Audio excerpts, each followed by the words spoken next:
More than 2,000 men died the day the Japanese shattered the American fleet at Pearl Harbor.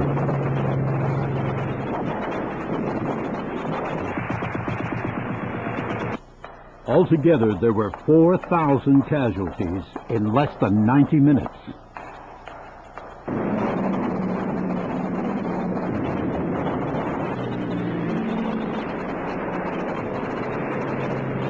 The attack allowed President Roosevelt to take America into the war. Yesterday, December 7th, 1941, a date which will live in infamy. The United States of America was suddenly and deliberately attacked by naval and air forces of the Empire of Japan. It will be recorded that the distance of Hawaii from Japan makes it obvious that the attack was deliberately planned many days or even weeks ago. Public fury over Pearl Harbor fell on the two men responsible for the safety of the great port and fleet. A commission of inquiry ruled that these two officers alone were to blame for the disaster. Within weeks, both men were forced into retirement. Even at the time, there was speculation among fellow officers that they were political scapegoats. Dear Admiral Kimmel, I know you are not guilty of anything either in the way of dereliction of duty or in your judgment, despite the findings.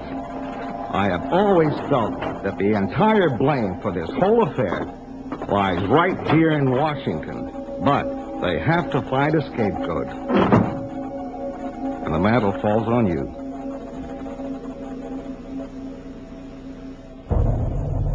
"40 years later, those suspicions were to be confirmed. Pittsburgh, January 1980. Dear Sir, early in 1942, only months after Pearl Harbor, I was invited by Congressman George Bender of Ohio to attend a special meeting of a select group of congressmen and government officials at the Army and Navy Club in Washington. This was an informal group that met bi-weekly to dine, talk freely on matters otherwise held confidential, and play poker.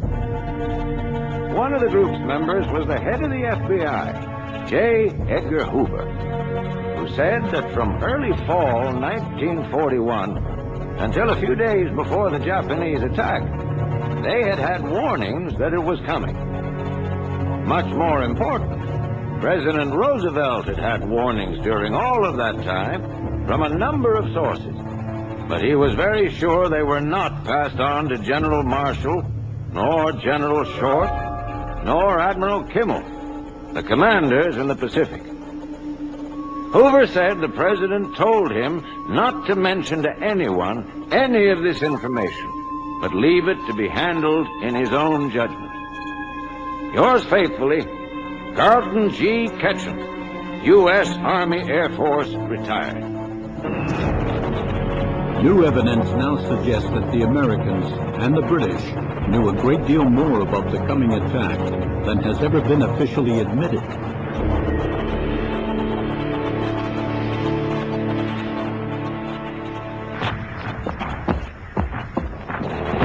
Between September 1939 and the summer of 1940, the forces of Nazi Germany overran the countries of mainland Europe, from the Russian frontier to the English Channel. After the fall of France, Great Britain stood isolated. Her only salvation, the United States. There, a sympathetic president, convinced that the war in Europe was also America's war, was up against strident and dogged opposition. There are still interests in this country and abroad who will do their utmost to draw us into war. Against these interests, we must be continuously on guard. But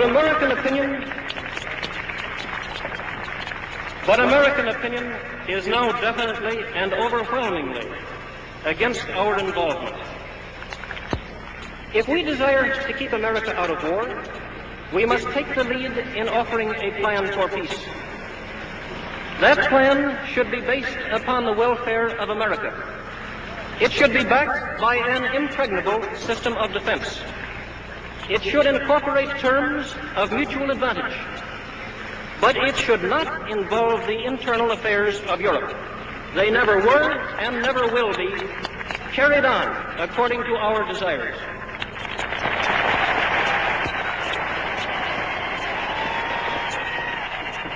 Roosevelt still needed a clear-cut act of aggression against America. But despite several clashes with the German Navy in the Atlantic, not one had been enough to provoke Congress into declaring war. Half a world away from the fighting in Europe, America's Pacific Fleet lay in a sheltered inlet. Pearl Harbor was sighted on Oahu, one of the Hawaiian islands 2,000 miles out into the Pacific.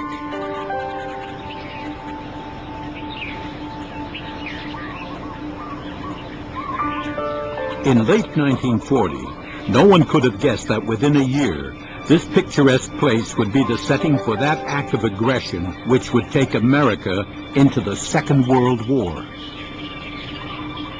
The fleet had been based inside Pearl Harbor since early in 1939, and Washington was aware of the dangers.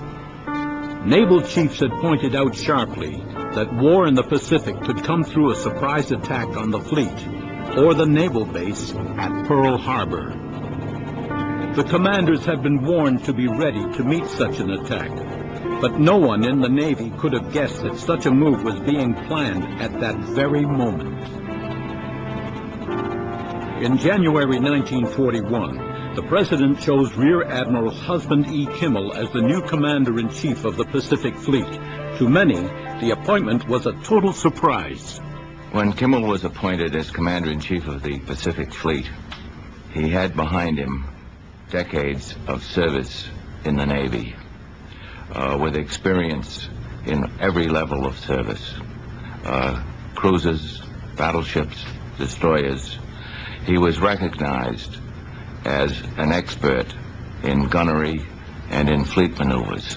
He had the respect of the naval establishment, and he had the ability to gather around him excellent staff members and devise plans which really were continued in effect during the tenure of his successor, Admiral Nimitz. He was a very well-trained professional officer with no political connections. There was no favoritism in his appointment. Kimmel's biggest problem was to keep his fleet intact. He knew that some of his aircraft carriers and battleships were earmarked for the Atlantic, but he believed that such a move would give the appearance of weakening America's resolve in the Pacific.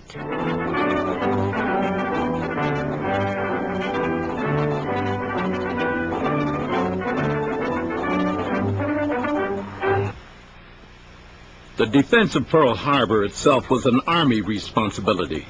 The new Army commander had been appointed a few weeks after Kimmel. General Walter Short found himself responsible for air patrols as well as coastal batteries. There were very good reasons why there should be an effective defense network. Pearl Harbor, at the very crossroads of the Pacific, had long been under the scrutiny from across the ocean by America's powerful neighbor, Japan.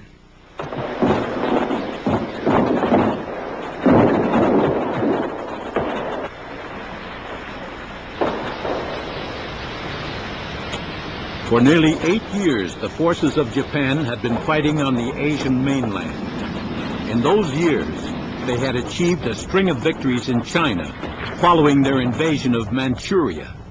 Their dream was of a new order in Asia under their emperor, Hirohito.